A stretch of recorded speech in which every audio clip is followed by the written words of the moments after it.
Man, this is just great. Elemental's finally making a comeback, and I think original movies are doing pretty good. Alright, let's see how Ruby Gillman is doing. Oh, okay. Well, yeah, I think we have to talk about this. So, Ruby Gillman Teenage Kraken has not even been out for a month, and it's already been taken away from theaters. And I really didn't think it was gonna get to this point, but Ruby Gillman Teenage Kraken has the lowest DreamWorks box office ever. It has a lower box office than the likes of Spirit Untamed, which I was not expecting. That was not supposed to happen because Ruby Gillman Teenage Kraken, in my opinion, is way better than that movie by a long shot. And I think there's a lot of factors. Was this movie just destined to fail by Universal? And we really do gotta talk about this today. So before we start, make sure to like, comment, and subscribe. And let's see if Ruby Gillman was even destined to do well. Now, the first thing is that when I approach most people about this movie, most people didn't even know the movie existed or DreamWorks was making a movie that was supposed to release last month. The only time they had heard about it was it being in the news that it did terrible. And that's just really bad, because normally some other people know about the Mario movie, people know about Spider-Verse. Hell, some people even knew about Elemental before it even came out. And this was due to one of the worst marketing campaigns I've seen in a while.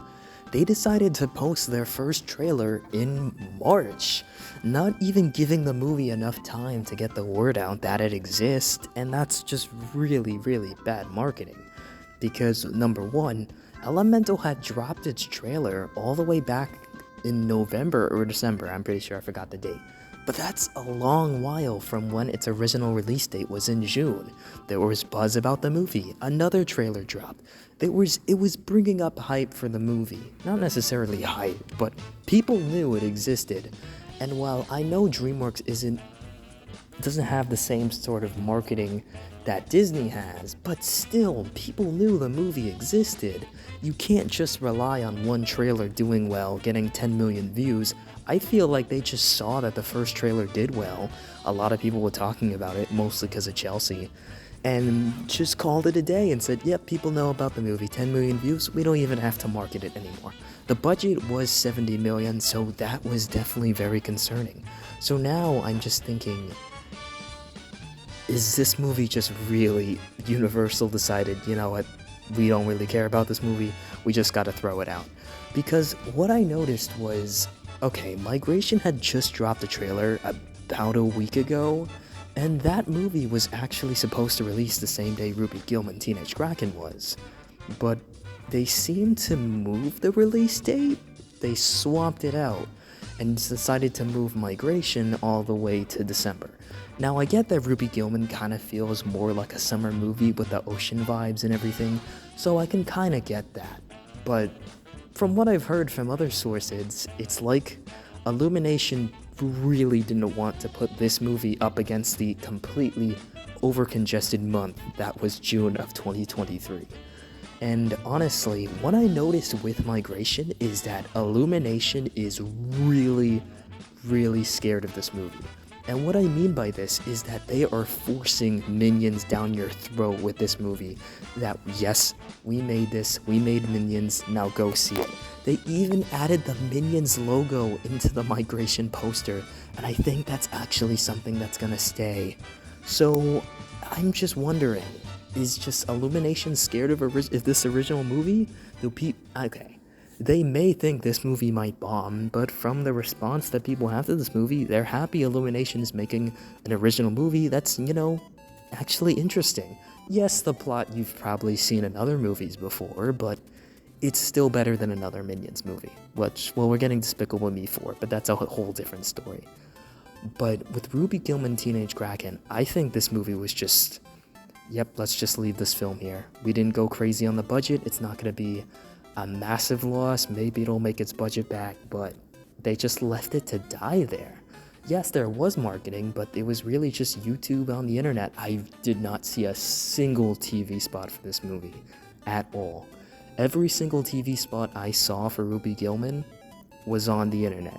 Every single movie that had come out in June, I saw a TV spot for it, which is pretty bad. And another reason for why I think Ruby Gillman just, people didn't go see it was how they did the trailer. A lot of people in the comments, which I can agree with, they basically showed the whole movie. You can't defend the trailer, because, yeah, they pretty much did.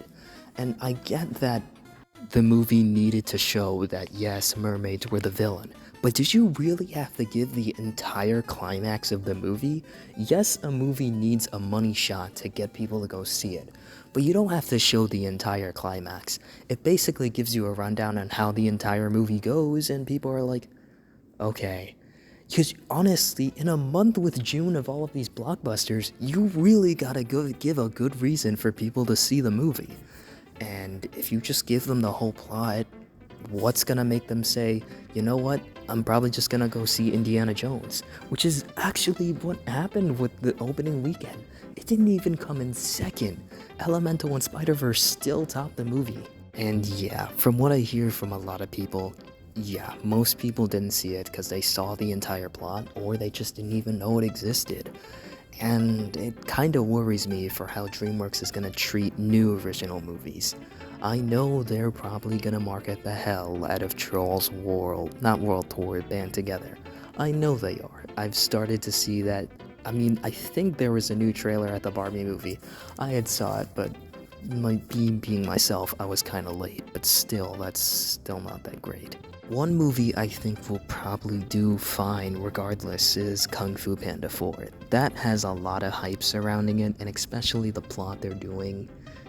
It's gonna do well. It's bound to happen, and especially with all the old villains returning, it's gonna do well. Regarding Trolls Band Together, I'm not really sure, so we'll just have to see. November really only has the Marvels, Wish, and I think Trolls, and that's about it. And I think Dune is probably being moved and delayed, so there's not that much competition, so I'm not too worried about it, so.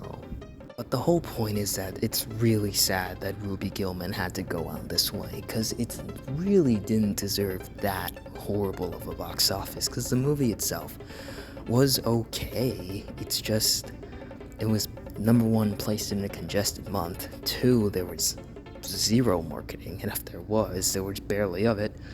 And they just gave the whole movie away, which was really just not a good decision. The person that made the trailer really hurt the movie by doing that, and it didn't deserve its box office. That Spirit Untamed had a better running. And Spirit Untamed, yeah, it didn't have that much competition. Other than Jurassic World, June was pretty bland, so there were other movies to see. There was 3 animated movies releasing in June, Spider-Verse and Elemental. So, not 3 others, just 2, but still, that's pretty bad regarding what you want to go see. Do you want to see Spider-Verse? Do you want to see Elemental? Or do you want to see that Kraken movie that showed the whole plot? That's what most people probably just had to deal with, the fact that, yeah, most people aren't going to go see it. And also, Rotten Tomatoes. Yes, word of mouth really needed to help this movie. And with Elemental, yeah, it did. The word of mouth really did help this movie, but with Ruby Gillman, it was just mixed. Yes, there were some people that did say it was going to do good, but you're kind of like on an iffy part if are you gonna like it or you're not, and that's where it kind of fell under. And for me, yeah, the movie was good, so if you do want to go see it, probably not in theaters at this point. If you go check now, there might be a few showings, but Barbie and Oppenheimer kind of crushed everything, so honestly, it's on digital now. If you do want to check it out, I really do recommend it. Go give it a shot. If you don't like it, then okay, but if you do like it, then yeah, you found a good DreamWorks movie. And the cherry on top for this is Watch they don't even put it in this new DreamWorks game that I had heard about, this DreamWorks All-Star Racing game. I think the last time they did this was a long time ago. I was very little when that came out. And watch, I don't even expect Ruby Gillman to be in it, because I think it's a little too late for that probably, but that would be pretty funny if they even tried. If they did, that would be pretty cool.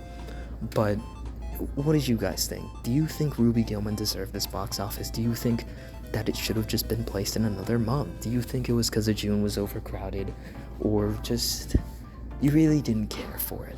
Let me know down in the comments, and yeah, sorry if my voice sounded a little iffy in this video. I'm kinda currently on vacation. I'll be back next week with a much higher quality voice for this video. I'll be talking about Teenage Mutant Ninja Turtles Mutant Mayhem.